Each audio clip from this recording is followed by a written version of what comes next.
Welcome back to our YouTube channel. आज हम करेंगे class 11th business studies chapter 19 sources of business finance का lecture number 10। आज के लेक्चर में जो हम टॉपिक कवर करेंगे वो होगा डिबेंचर्स एंड इट्स टाइप। तो चलिए बिना देरी के अपने आज के लेक्चर को स्टार्ट करते हैं। मीनिंग क्या होता है डिबेंचर का? It refers to the loan to the company by debenture holders on which they receive a fixed rate of interest. Debentures क्या होता है? डिबेंचर्स एक तरह का लोन होता है जो कि कंपनी लेता है किनसे? डिबेंचर होल्डर्स से, जिसपे डिबेंचर होल्डर्स को एक फिक्स्ड रेट ऑफ इंटरेस्ट दिया जाता है।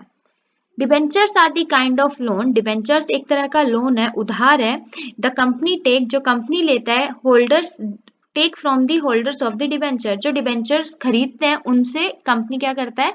डिबेंचर्स होल्डर से एक तरह का उधार लेता है अपने फाइनेंशियल नीड को फुलफिल करने के लिए। उसको हम क्या बोलते हैं? डिबेंचर्स बोलते हैं। It is an important source of long term and medium term finance. Debentures के थ्रू कंपनी क्या रेज कर सकती है? लॉन्ग टर्म और मीडियम टर्म फाइनेंस को रेज कर सकती है। Debenture holders are the lenders of the company. Debenture holders क्या होते हैं? लेंडर्स होते हैं, जो उधार देते हैं कंपनी को। Debentures are issued under the seal of the company. जो डिबेंचर्स है वो किसके अंडर होते हैं? एक डॉक्यूमेंट होता है ये, जिसमें कंपनी का सील लगा होता है कि हमने आपसे इतने डिबेंचर्स आपने हमसे खरीदे और हमने आपसे इतनी अमाउंट क्या करी है? एज अ लोन ली है, जिसपे हम आपको एक फिक्स्ड रेट पर इंटरेस्ट चार्ज करेंगे। Debentures are issued under a seal of a company is a document that acknowledges the receipt of loan and mentions the terms and condition under which it has been obtained. Debenture क्या होता है? एक तरह का document होता है, acknowledge document होता है, जिसपे कंपनी की स्टैंप लगी होती है। वो एक तरह का क्या काम करता है? रिसीट ऑफ लोन, कि आपने लोन लिया है, आपको एक पर्चा दे, जैसे अगर आप बैंक में जाते हो और आप लोन्स लेते हो तो वहां पे बहुत सारी कंडीशंस होती हैं, बहुत सारे फॉर्म्स आपको फिल करने पड़ते हैं, और उसके बाद बैंक एक स्टेटमेंट जारी करके देता है कि आपने इतने अमाउंट का लोन हमसे लिया है, जिसपे आपको इतना रेट ऑफ इंटरेस्ट पे करना है। सेम डिबेंचर के केस में होता है। कंपनी क्या करती है? एक डॉक्यूमेंट इशू करती है, जिसको जो डिबेंचर होल्डर्स होते हैं अगर वो परचेज करते हैं और वो उसको परचेज करते हैं, तो उनको उसके परचेज पे कंपनी को क्या देते हैं? पैसा देते हैं, जिससे कंपनी अपनी फाइनेंशियल नीड पूरी करती है। और कंपनी को इस पैसे पे जिससे उसने उधार लिया, यानी कि डिबेंचर होल्डर्स, उनको क्या करना पड़ता है? एक फिक्स्ड रेट पर इंटरेस्ट पे करना पड़ता है। The main characteristic of debentures is that interest on them is payable even when company suffers a loss. जो मेन कैरेक्टरिस्टिक होती है डिवेंचर्स की, वो क्या आती है? कि जो उस पे इंटरेस्ट दिया जाता है ना डिवेंचर होल्डर्स को, वो पेबल, वो फिक्स्ड होता है और वो पेबल होता है, बेशक से कंपनी को लॉस हो उस ईयर में या प्रॉफिट हो। उनको अगर उनको बोला गया है कि आपको इतना फिक्स्ड रेट ऑफ इंटरेस्ट मिलेगा, तो उनको देना ही देना होता है। लेकिन अगर हम शेयर्स की बात करें, प्रेफरेंस या इक्विटी शेयर्स की बात करें, तो उस केस में ऐसा नहीं होता। तो ये हमारा मीनिंग था डिबेंचर का। आई होप आपको अच्छे से समझ में आ गया होगा। चलिए इसी से रिलेटेड उसकी डेफिनेशन पढ़ते हैं। Section 212 of Indian preference shares companies act 1956 के अकॉर्डिंग क्या कह रहे हैं?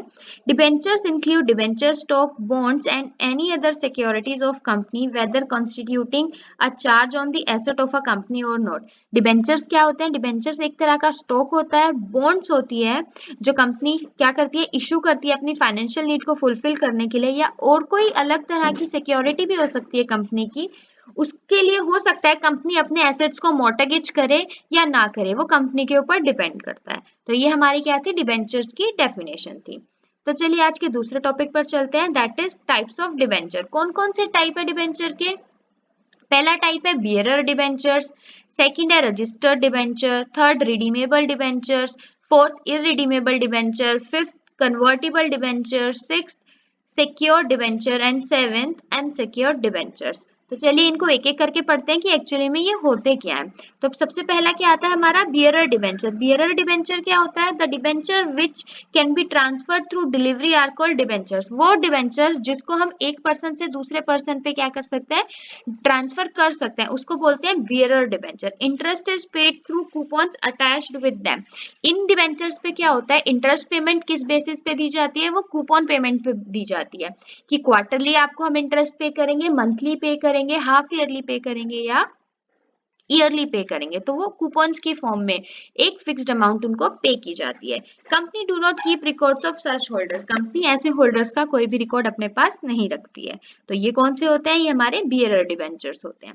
नेक्स्ट डिबेंचर्स कौन सा आता है? Registered debenture. रजिस्टर्ड डिबेंचर क्या कहता है? The debentures which are transferred on prior information to the office of a company. ऐसे डिबेंचर्स जिसको आप ट्रांसफर कर सकते हो लेकिन आपको पहले से कंपनी के ऑफिस में जाके इन्फॉर्म करना पड़ेगा कि आप अपने डिबेंचर्स को किसी थर्ड पार्टी को ट्रांसफर करना चाहते हो। Payment of interest and repayment of principal are made only to those whose name exists in the register of the company।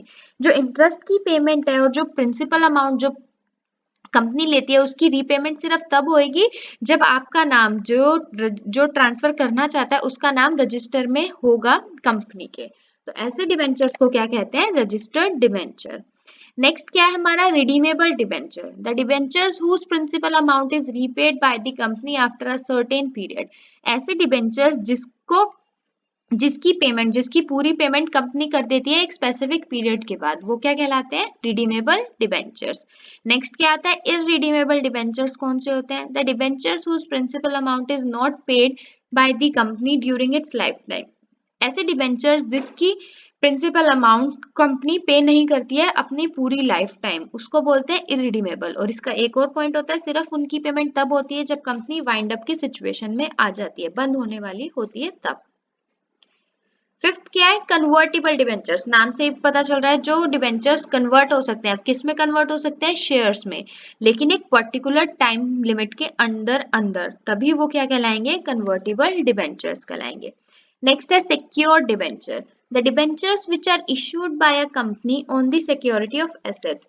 ऐसे डिबेंचर्स जो कंपनी इशू करती है अपनी फाइनेंशियल नीड को पूरा करने के लिए, किसके बेस पे? जो उनके पास एसेट्स होते हैं उनको गिरवी रख के, वो कहलाते हैं secured debentures. If the company fails to pay the amount to the holders, अगर किसी ने उस कंपनी के सिक्योर्ड डिबेंचर्स को परचेज किया और कंपनी उसको इंटरेस्ट पेमेंट करने में अबाध्य है, वो नहीं कर सकती, उसको लॉस हो रहा है, तो जो होल्डर है उस डिबेंचर का, उसके पास राइट होता है कि वो जिस सिक्योर्ड एसेट के साथ वो डिबेंचर्स इशू होते हैं उस एसेट को सेल करके बेच के अपनी डिमांड को, अपने पैसे को क्या कर सके? रिकवर कर सके। तो ऐसे डिबेंचर्स जो किसी एसेट के साथ एसेट को मॉर्टगेज करके गिरवी रख के इशू करती है कंपनी, उनको क्या बोलते हैं? Secured debentures. Last but not the least, unsecured debentures. Those debentures against which no assets of the company are mortgaged are called unsecured debentures. ऐसे debentures जिसमें कोई भी asset mortgage नहीं किया जाता, गिरवी नहीं रखा जाता कंपनी का, उनको क्या कहते हैं? उनको हम बोलते हैं unsecured debentures। तो ये 7 हमारे types of debentures थे। हमने meaning of debenture भी किया और definition of debenture भी किया। आई होप आपको ये टॉपिक अच्छे से समझ में आ गया होगा। अगर स्टिल आपको कोई डाउट है तो प्लीज आप मुझे कमेंट सेक्शन में कमेंट करके जरूर बताएं। हम अपने अगले लेक्चर में एडवांटेजेस ऑफ डिबेंचर्स करेंगे। Till then stay safe. Thanks for watching. Please like share and subscribe our channel for more videos.